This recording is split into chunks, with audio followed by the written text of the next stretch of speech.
Well, I want to be respectful of everybody's time, and we thank those who have joined us today. Good morning. My name is Jane Rowney. I am a partner here at Counselor Buchanan and Mitchell, CBM, and an investment advisor on our MBI Wealth Management team. I'm here to welcome you to our fall quarterly market update and to introduce our presenters, Greg Estes and Josh Hahn.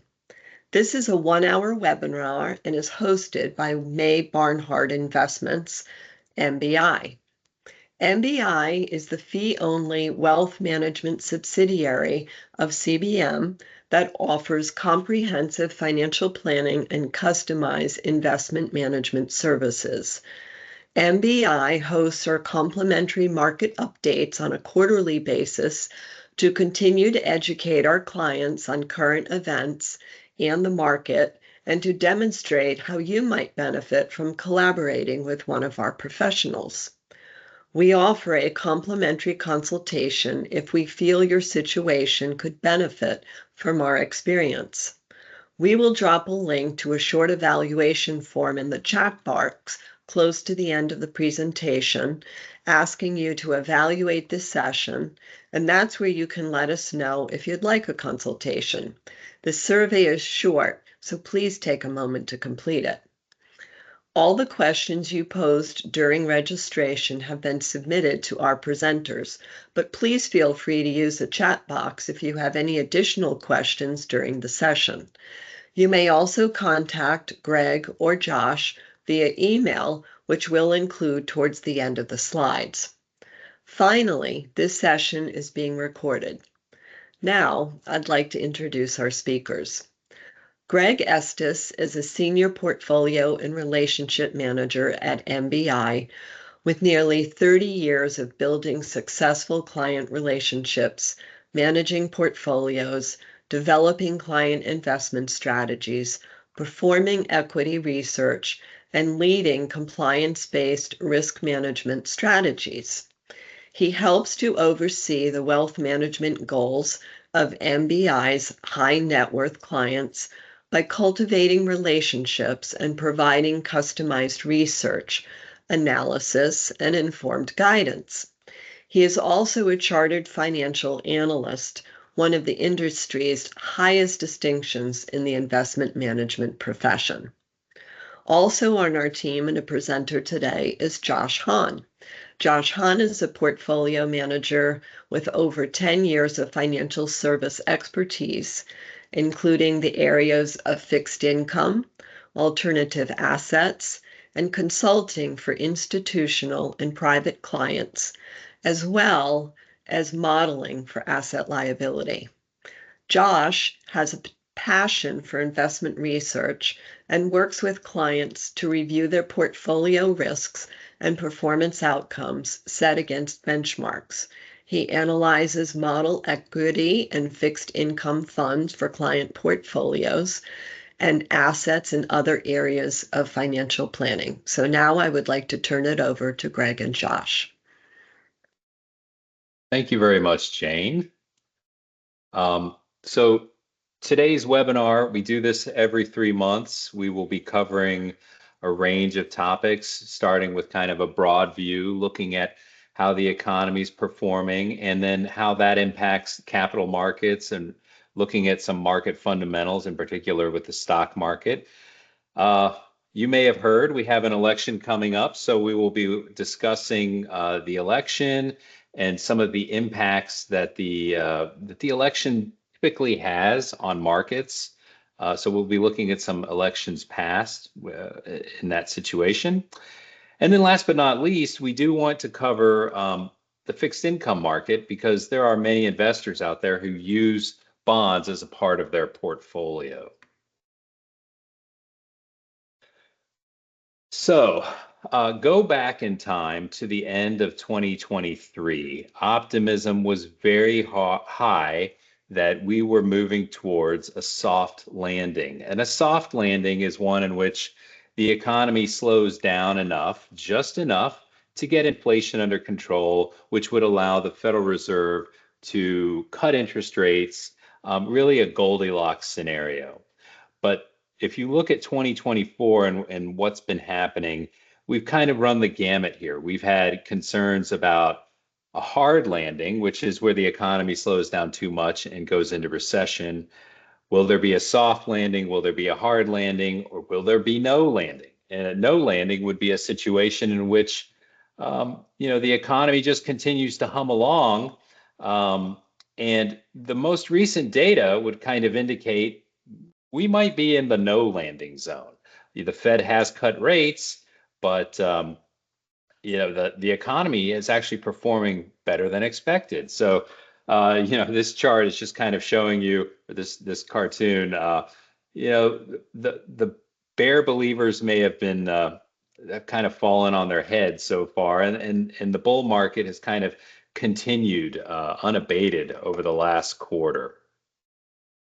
Okay, so how does the economy look? The chart on the left is looking at quarterly economic performance. So how is the US economy growing? So everything that's in purple is something that's already been posted. So you can see the most recent quarterly results that have been posted were the second quarter of 2024. So that's the quarter ending June 30th. That number came out in July and showed growth of 2.8%. The gray bars show you what economists forecast for economic growth going forward. And what you can see is that economists expect economic growth to be a little bit more moderate, 1.5% to 2% on an annualized basis going forward. Now, I do want to point this out. The second quarter number of 2.8% was originally forecasted to be in that 1.5% to 2% range, and it came in much stronger than expected. You can see that forecasts seem to show again for the third quarter, which just ended on September 30th. We haven't yet gotten those numbers yet. They come out later this month, but again, showing more muted performance with the idea that interest rates are higher than they had been historically. This slows down the economy, so we should expect to see more moderate growth. Now, I want to plant that seed in your head because if you look at the chart on the right, the Atlanta Fed, which is one of the branches of the Federal Reserve, runs their own data called GDP Now. GDP Now is sort of an up-to-date estimate on how the economy's doing. And what you can see in this chart is there's a range, this kind of blue shaded area of economists' forecasts for the economic growth. And then there's a blue line, which is kind of the median. Again, that's between that 1.5% to 2% expected growth. The green line is this GDP Now estimate. And what you can see is that it's been running over consensus estimates. So I guess the point here, the point that I would take away from this is that don't be surprised if the number that gets posted, the official number, is somewhat higher than consensus estimates. So again, actual numbers appear to be doing better than what people had originally expected. For the labor market, this is another interesting area. So the chart on the left is showing you what we call non-farm payroll. So number of jobs created every month. And you can see in 2022, there were a lot of jobs created. That was due to the fact that we had a shutdown. Jobs had disappeared during the COVID shutdown. When things reopened, the job market was very strong, and there were a lot of jobs created, basically in recovery mode.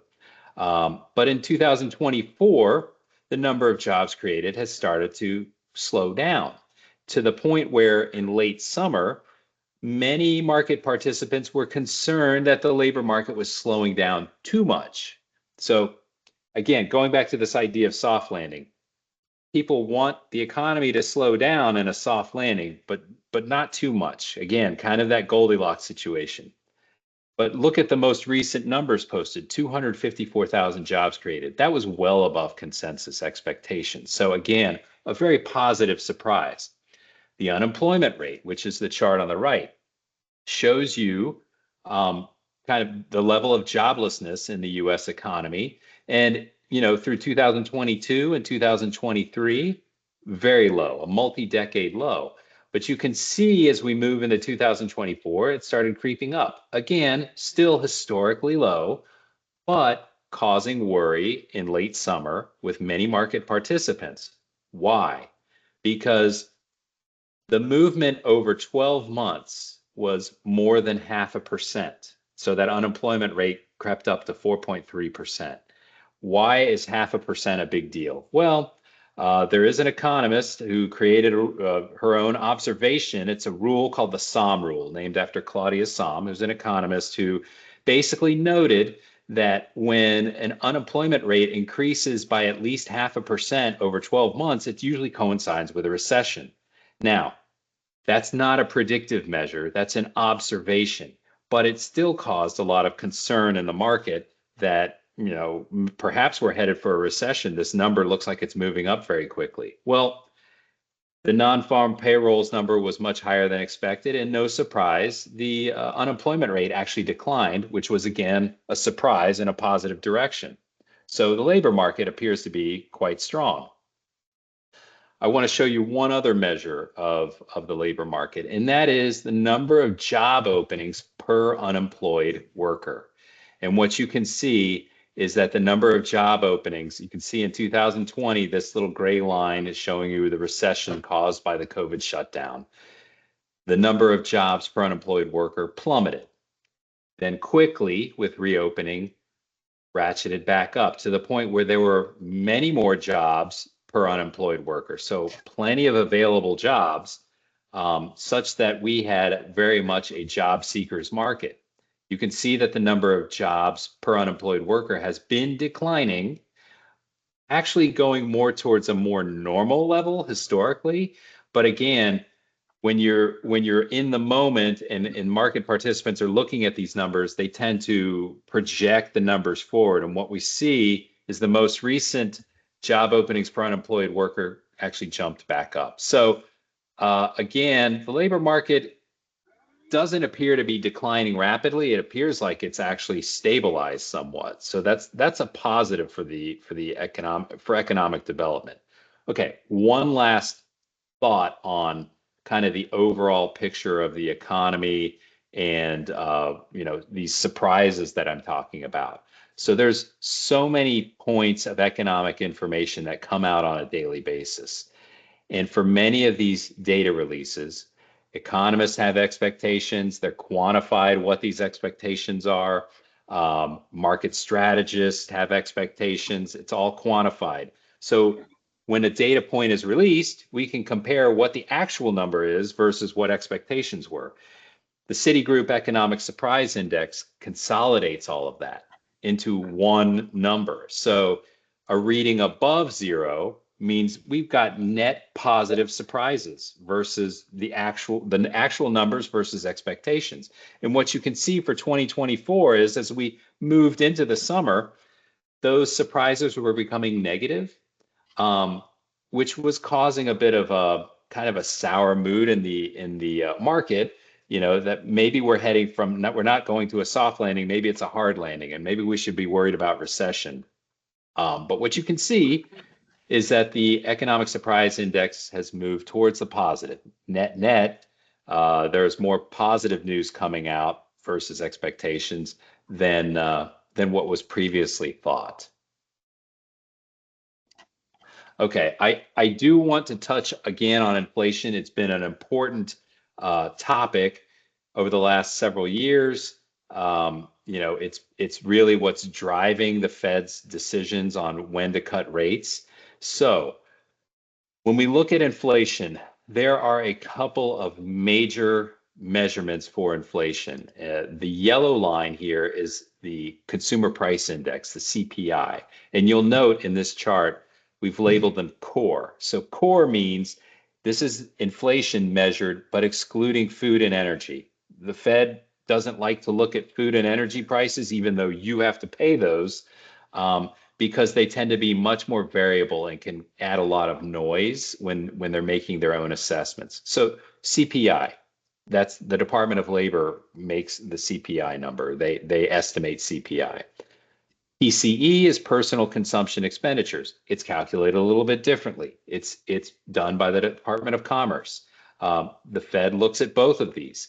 So what you can see is, multi-decade high in the 2021 and 2022.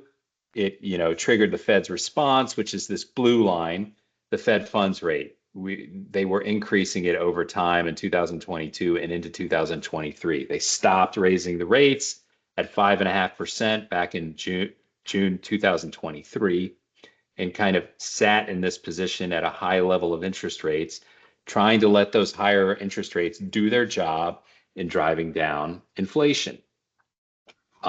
They appear to be having that effect. Inflation is moving down towards this green line. The green line is not a hard and fast rule, but it's thought of as kind of a healthy long-term level of inflation, which is 2%.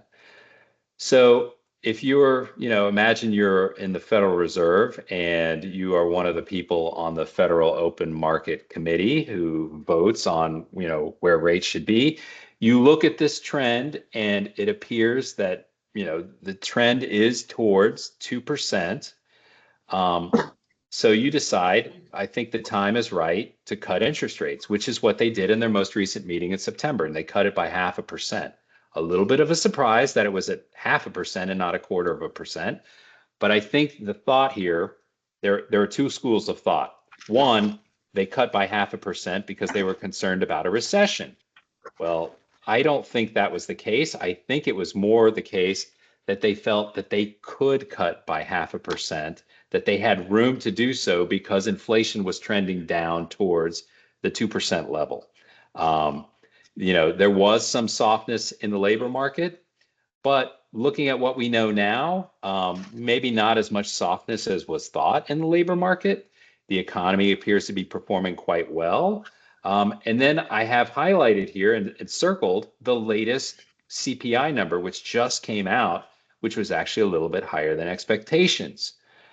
What does that imply for the future of Fed funds rate cuts? Well, it might imply, and the Fed has been very careful to say that they're being very data dependent, it might imply we've started the rate cut cycle, but we may not be as keen to cut rates in November. So it might be a slower rate cut cycle, meaning more long term. We'll have to wait and see.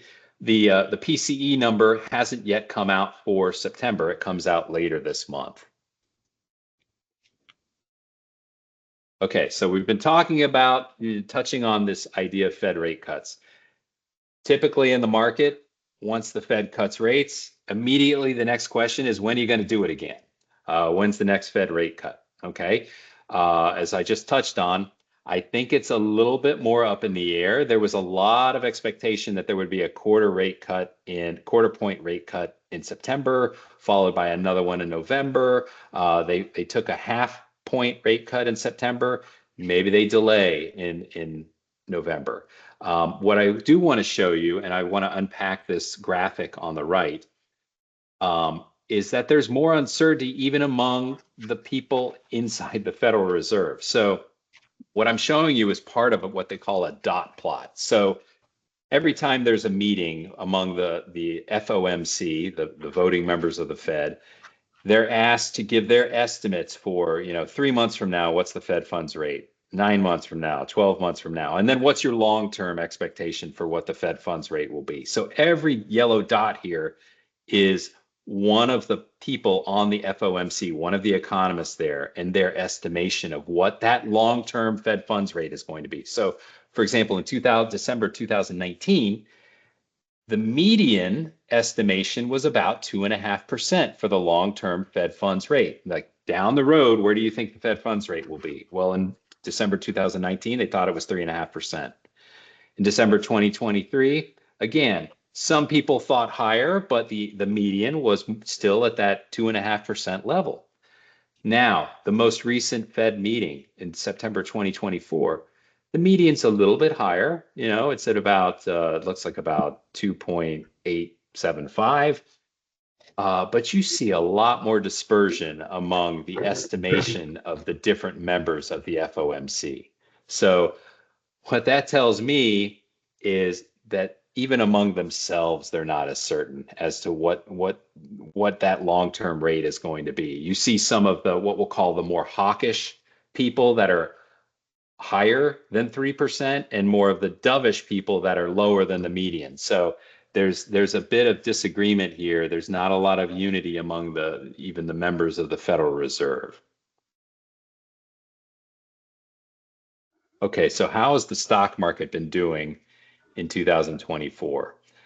In order to get a better sense for how the stock market is doing, because the stock market is very broad, let's look at different parts of the stock market. So what I've got are different indexes that comprise different parts of the stock market. So for example, the blue line is the Russell 1000. This is an excellent proxy for large cap stocks. The red line, the Russell Mid Cap Index, no surprise, it's mid cap stocks. The green line, the Russell 2000, is basically kind of the standard example of a small cap stock index. And then last but not least, the purple line is the MSCI's All Country World Index ex-US. So everything in the world excluding the US stocks. So you get a good idea of what the international market is doing. So at any one point in time since the start of this year, you can see what the year-to-date return was for that index. And what you can see is for the first 6 months of the year, we have a clear lead with large cap stocks, largely powered by the biggest companies in the Russell 1000, those magnificent seven, very large cap tech oriented stocks like Apple, Google, Nvidia, Microsoft. They account for a big percentage of the index. They were going up, so they were kind of dragging that index up. Whereas small caps not performing particularly well, and mid caps and internationals kind of along for the ride through the end of June. But you can see as we started the second half of the year, a couple things jump out. First, boy, there's been a lot more volatility. So volatility definitely looks higher. We can point to a few different things that are happening. One, the election. We'll talk more about that. Two, geopolitical risks. I'll touch on that. There's also been, if you look around the midpoint of August, there was a huge sell-off across the globe. This was called the Japanese carry trade unwinding. Basically, a lot of institutional investors that are borrowing in yen because the interest rate there is lower, converting that yen into other currencies and buying assets in other currencies, dollar, loonie, euro, peso, pound. That worked until interest rates moved up in Japan and the yen started to get more expensive or appreciate versus other currencies, which means if you're borrowing in yen, but you hold other kinds of assets, other currencies, it gets more expensive to convert back to yen to make your interest payments. So what do? You start selling off your assets in other currency denominations. That led to a global sell-off. I want to point that out because that's a mechanical issue. That's not a fundamental issue. That wasn't an economic issue. That wasn't we're headed to recession or the world's about to end. That was an unwinding of the Japanese carry trade. And you can see markets recovered after that in pretty short order. But we've seen still a lot of bouncing around. Another thing we've seen is that the market started to broaden out. I mentioned that through the first 6 months of the year, a lot of the large cap gains were powered by those big companies.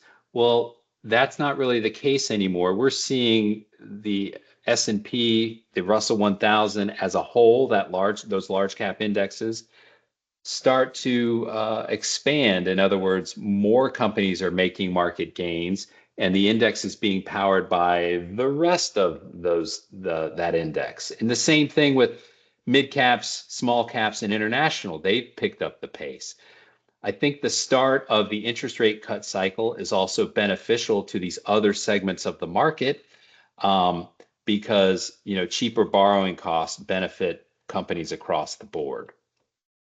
Where do things go from here? Well, that really depends on a few things. Let's talk about fundamentals. So what about earnings growth? So this chart is showing you on a quarterly basis, it's showing you S&P 500 earnings growth. Now, with each quarter, there are two colors. There's the gray bar and there's the blue bar. The gray bar is showing you what the estimation was for earnings growth for that quarter at the end of that calendar quarter. So for example, if you look over to the right, Q2 2024, the gray bar, the estimation on June 30th was that earnings would grow by 8.9%. The blue bar shows you when all was said and done and everyone reported, earnings actually grew by 11.2%. So growing better than expected, more strongly than expected, and we expect earnings growth to continue through the back half of this year. So Q3, the calendar quarter, just ended on September 30th. We've started to see some companies report. They're reporting better than expected. A lot of these large banks have been reporting better than expected. So, if that holds up, we should expect to see, when all is said and done, something better than 4.4% for earnings growth. Why am I making a big deal about these earnings growth rates? Well, fundamentally, the value of a business is impacted by its earnings generation. And if those companies can grow their earnings, they're going to grow the value of their businesses. And if they can grow the value of their businesses over time, we expect stocks to follow those values.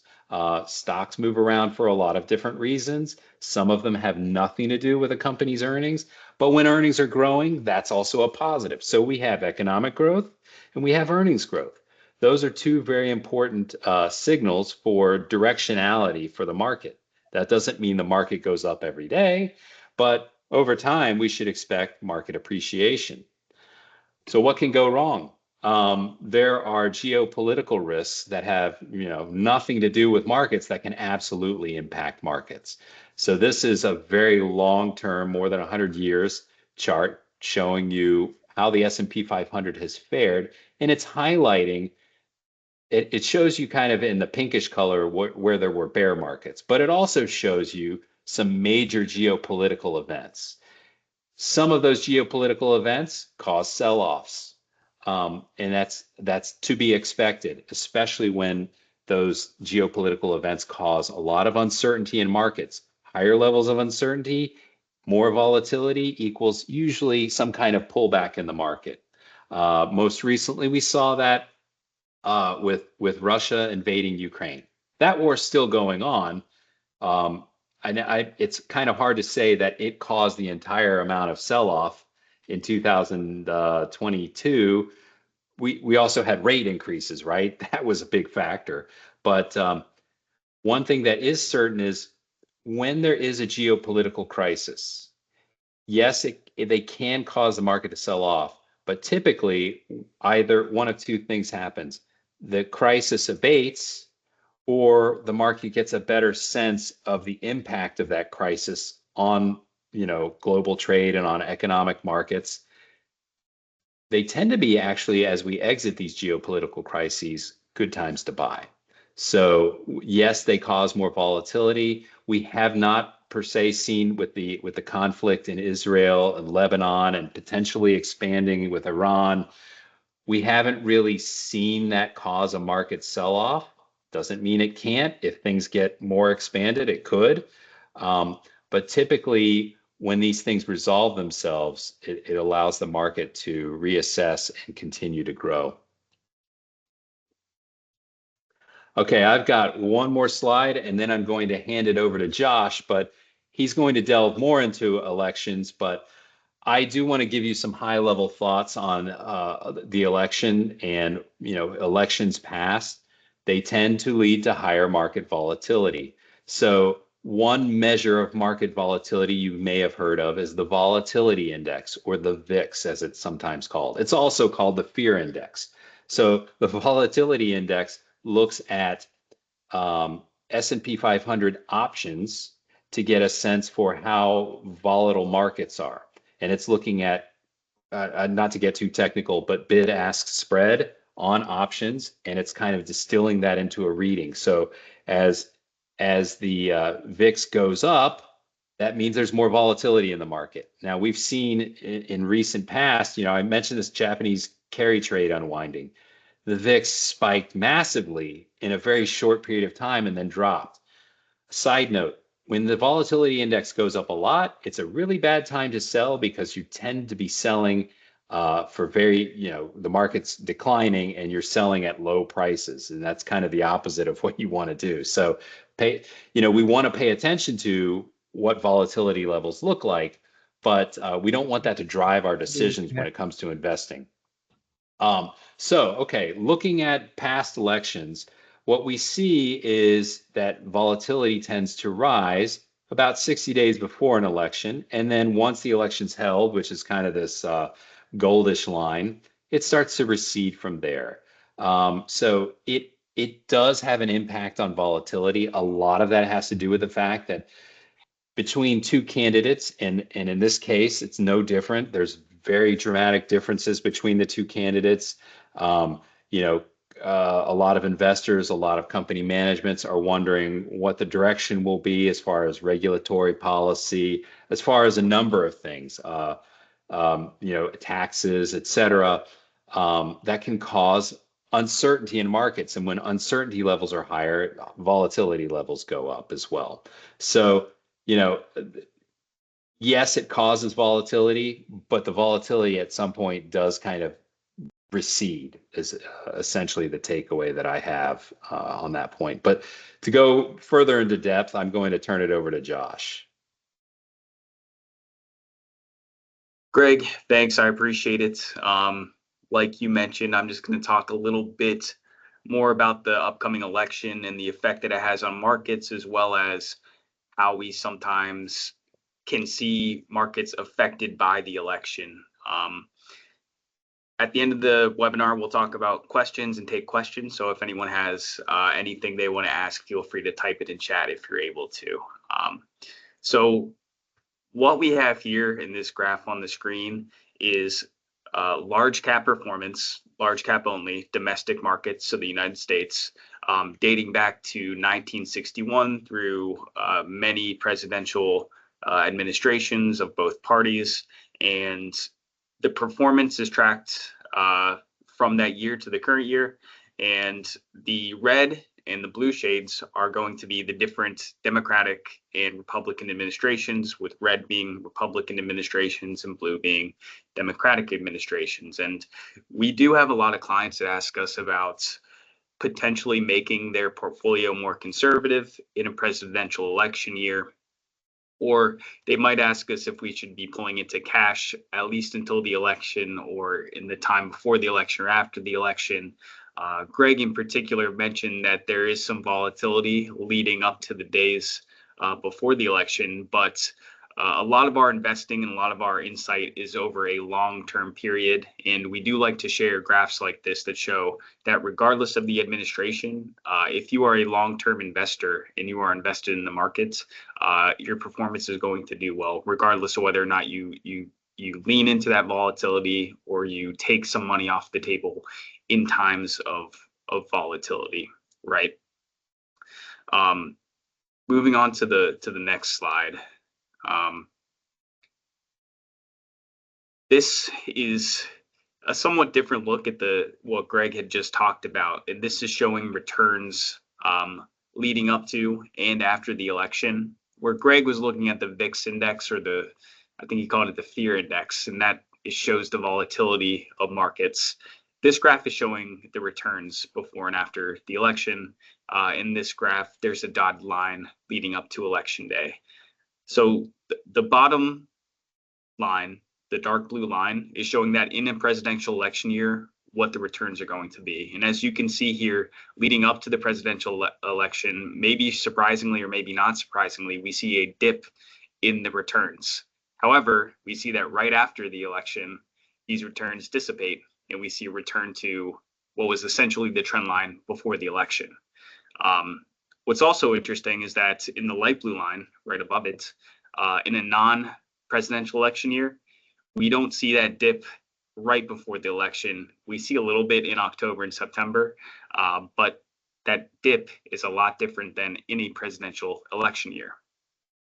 Finally, the green line, the top one, is actually 2024 year to date. And the big takeaway with this line is that we're already up extraordinarily year to date in terms of the performance of the stock market in leading up to election day. And this graph is a few weeks old, but what we haven't seen is that dip that we would see in the normal presidential election year. But even if we had seen that dip, and even if it didn't recover like it has in years past, we'd still be performing very well year to date. It's been a pretty tremendous year for domestic equities. So moving on to the next slide. This is another just reassurance that we like to share, and what it is just showing the returns in election years, regardless of which political party wins the election. So in instances where a Republican was elected, the average return has been 15% versus almost 9% for years that Democrat has been elected, and it's almost 12% in all election years. Of 20 of 24 years have provided positive performance since the S&P index began tracking. And we also have data points here about what happens when a Democrat stays in office and gets reelected versus when a Democrat is in office and a Republican is elected. And the difference there is negligible. It's 15% versus almost 13%. So regardless of what way you look at it, we still see very positive returns for the S&P historically, especially in election years. And then on this last slide, it's another presidential election slide. It's the last one. We're going to talk about this before moving on, but it is looking at it in a slightly different way from the past few and what Greg talked about. And this is looking at performance following presidential election of value versus growth. And for those of you who are unfamiliar, value stocks tend to be it's a subjective term for stocks that tend to be more mature. They tend to be bigger. They tend to have more cash and less liabilities, and they tend to pay dividends versus growth stocks, which tend to be more aggressive stocks that rely on their price performance to see returns for investors, as opposed to that pay out dividends typically. And the takeaway from this chart is that after presidential value stocks tend to outperform growth stocks. And not only that, but as more months go by, the value stocks tend to outperform growth stocks on an even bigger basis than initially. And there's several different narratives you could run with here in terms of explaining why value tends to outpace growth.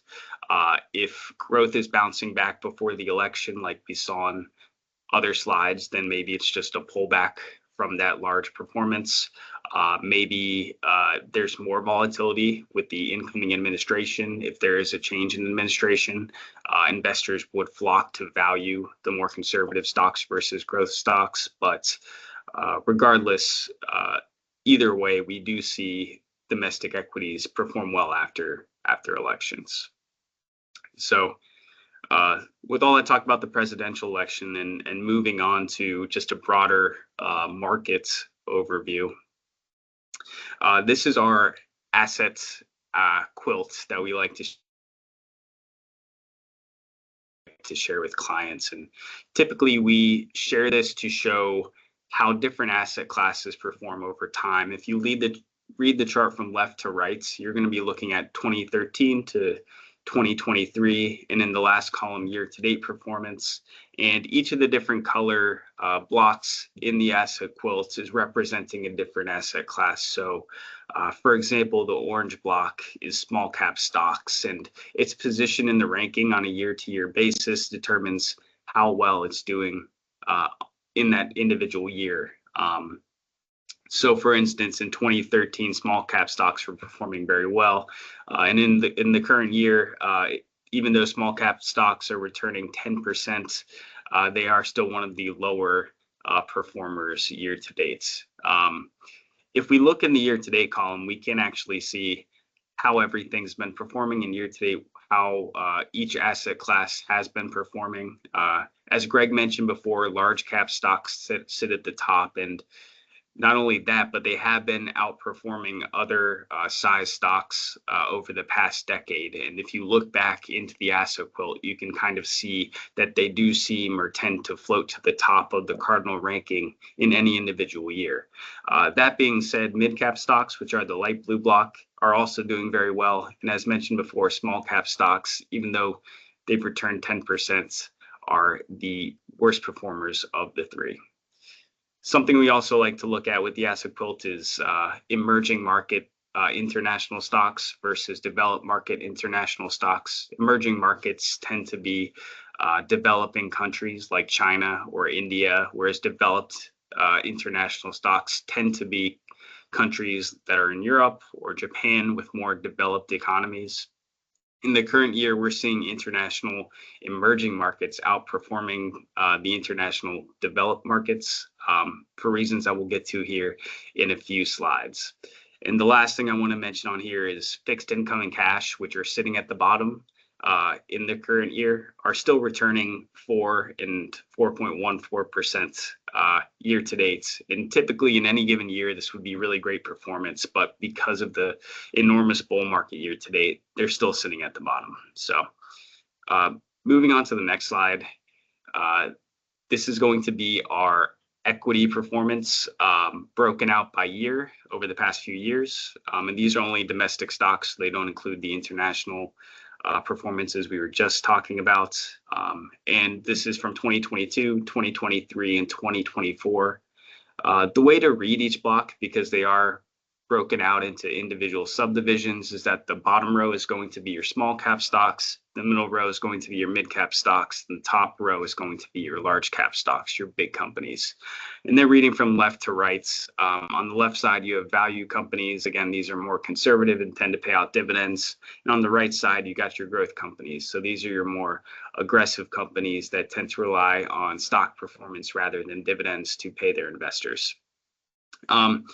As Greg mentioned before, 2022 was a pretty important year for the stock market given the enormous inflation that we saw and the Federal Reserve hiking interest rates at a very rapid pace that we haven't seen in quite a long time. A lot of aggressive companies and a lot of tech companies in particular underperformed that year.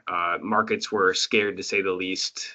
We were quite unsure about whether or not the inflation was transitory. That might be a word we haven't heard in a while, but that was the ongoing discussion back then. Is this inflation transitory, or does the Fed need to raise rates? And a lot of that fear crept into the market, and we saw some of that really poor performance in 2022. That being said, in 2023, when we saw inflation start to come down and we saw some of that bounce back in the aggressive stocks, we also saw some really good performance in value stocks, with large value stocks almost reaching 12% the same year. Year to date, we've seen a lot of that momentum continue with stocks performing very well, as mentioned before. That being said, it's a little bit different from last year in a few regards. First and foremost is that we've seen a lot of breadth across the market in terms of small caps performing well, mid caps performing well, and large cap performing well. A lot of that is due to the Magnificent Seven, which is what we refer to as the biggest mega stocks in the stock markets, underperforming lately in comparison to other 490 stocks in the S&P 500. That doesn't mean they're not performing well, but a lot of last year's returns were really driven by those stocks, and a lot of investors might have been worried that was driving the returns rather than seeing real earnings growth in companies.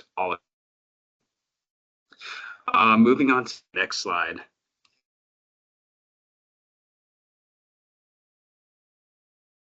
This graph is going into detail about some of what I just talked about, the breadth in the markets. The black line of returns is going to be the top 10 biggest stocks in the S&P 500. And then the pink line is going to be the bottom 490 stocks in the S&P 500. As you can see in 2023, performance was about the same to that point between the two. But driving further and further into the bull market in 2023 and in the current year, the top 10 stocks started to break away from the bottom 490 stocks. That being said, the other thing to note about this graph is that over the past few months, we have seen that top 10 kind of come back down to earth, while the bottom 490 stocks have continued to do well in their performance. So this is what we're talking about, a little bit of breadth in the market and not just those 10 stocks really driving everything moving forward. Moving on to the next slide.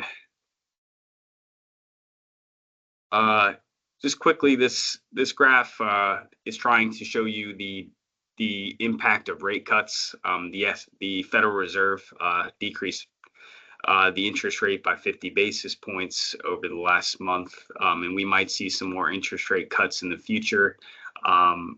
This chart is showing us what has been the result of that over the past few times that the Fed has cut rates. The blue lines are depicting what happens in a slow cycle. So when they're slowly decreasing interest rates, and then the red lines are showing what would happen in a fast cycle.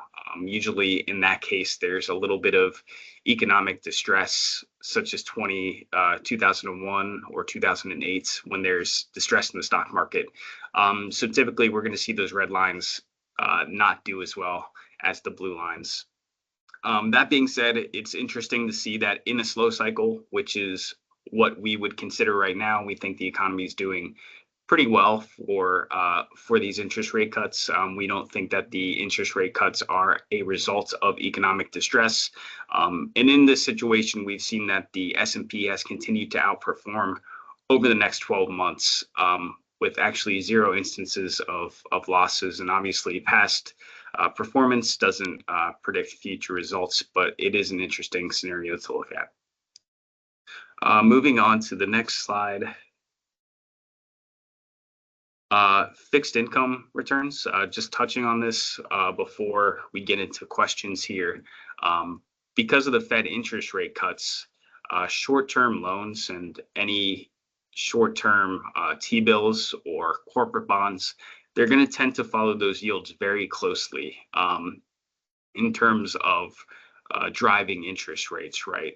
That being said, a lot of the longer-term bonds that are in the fixed income market, they're typically driven by economic expectations more so than being so closely tied to the Federal Reserve's monetary policy. And the one way to look at this is that you can see on the left-hand chart, a year ago, the 3-month, way on the left side, the 3-month T-bills are at 5.5%. And then if you go down to a month ago, the yellow line, they seem to be right under 5%. And then right under that is the current yield. So they've been dropping steadily with expectations of the Federal Reserve cutting interest rates. That being said, if you go down the yield curve and you go to the longer end of the yield curve, if you go to the 10-year, a year ago, interest rates were about right under 5%. If you go to a month ago, they're right under 4%. But interest rates are actually higher now than they were a month ago, despite the Federal Reserve cutting rates. That's because these longer term rates are based on these economic expectations that we don't have the time to get into now. But do note that on the shorter end of the yield curve, these interest rates are going to be very much tied to the monetary policy that the Federal Reserve is establishing. And I think we have one more slide, if I'm correct. Right. I did want to touch on this before we get into questions, and that's the Chinese stock market. Over the past 3 years, since 2020, 4 years, Chinese stocks as part of emerging markets have really been slowing down the performance of emerging market funds. A lot of concerns about governance and about the Chinese government have really slowed down the stock markets. That being said, over the past few weeks, we've seen a huge spike in the Chinese stock market related to some concessions from Beijing and some assurances of stability in the stock markets. That being said, a lot of times we've seen some of these bull markets in the past, over the past few years, for Chinese stocks that haven't quite developed into long-term success.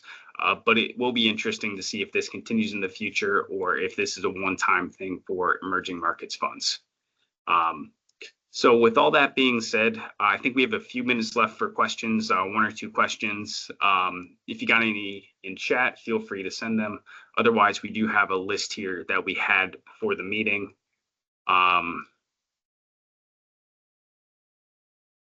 This first one is going to be, what are your expectations for Fed rate cuts heading into the end of the year? Will they cut again? Greg, you want to tackle this? So I think if they had done 0.25% back in September, I would have said yes. Now, as you saw in one of our slides, I think the Federal Reserve, the people in the Fed that vote on this are much more all around. Like there's not a lot of unity there. It's going to, I hate to punt on this, but it's going to really depend, I think, on what the inflation numbers look like. If they tick up again unexpectedly, I think we're looking at, as you mentioned, that slow rate cut cycle. So they could just take their time and say, well, let's just see how things are going, into December and into January and not cut rates again. I don't think that means they're going to raise rates, but they might just take it slower. Yeah. We have another question. This one's actually about the labor market strike. What effect is expected if the East Coast strike persists? I think this was submitted a few weeks ago, but Yeah. do you want to touch on what could have happened, I guess, if it had persisted, or if there have been effects in the market despite the fact that it's over? Well, so we've experienced supply chain disruptions with the reopening of COVID. Things had shut down. Those had a huge impact on markets, and on companies, and could they get their products to market? It was very difficult. This would have been a much smaller version of that. The longshoreman strike was on the East Coast, ports on the East Coast, obviously would have an impact. They've since settled. I think it would have been more muted if it had persisted. It could have been a problem. I do want to point out that part of the reason that the strike occurred was that we have this idea that it's going to happen. Automation. So these ports could theoretically be open 24 hours a day, nonstop, with more robotics involved in unloading ships. Strikes like these, yes, they do have a negative impact. It wouldn't have been quite as bad as what we had seen in the past with the supply chain disruptions, but fortunately, they reached agreement. Yeah, you wonder if strikes like that will be more common with AI and some of this automation becoming more commonplace over the next few years. One last question, and I'll field this to you because it's more of an economics question. Are you concerned about the labor market with recent reports not meeting expectations for jobs reports in the labor markets, or do you think the economy is still strong? So yeah, what I would say is that was sort of that encapsulates the thinking a few months ago that the numbers were getting a little bit weaker than expected. I think people had expected naturally that the labor market would get softer. It's kind of hard to continuously have super strong labor market when rates are as high as they are. And we have shifted from that job seekers market to one where it's more in balance, and there aren't as many jobs available as there had been in the past. But with all that said, we've seen in recent history those numbers actually kind of turning around and looking better than expected. So I think at this point, the labor market still looks pretty good, certainly better than it had a couple of months ago. So Yeah. that's kind of where we are today. All right, I think that's a good one to end on. Thanks everyone for joining us and participating. And please check out the MBI and CBM website for upcoming events and our next market update next quarter. Thank you. Thank you.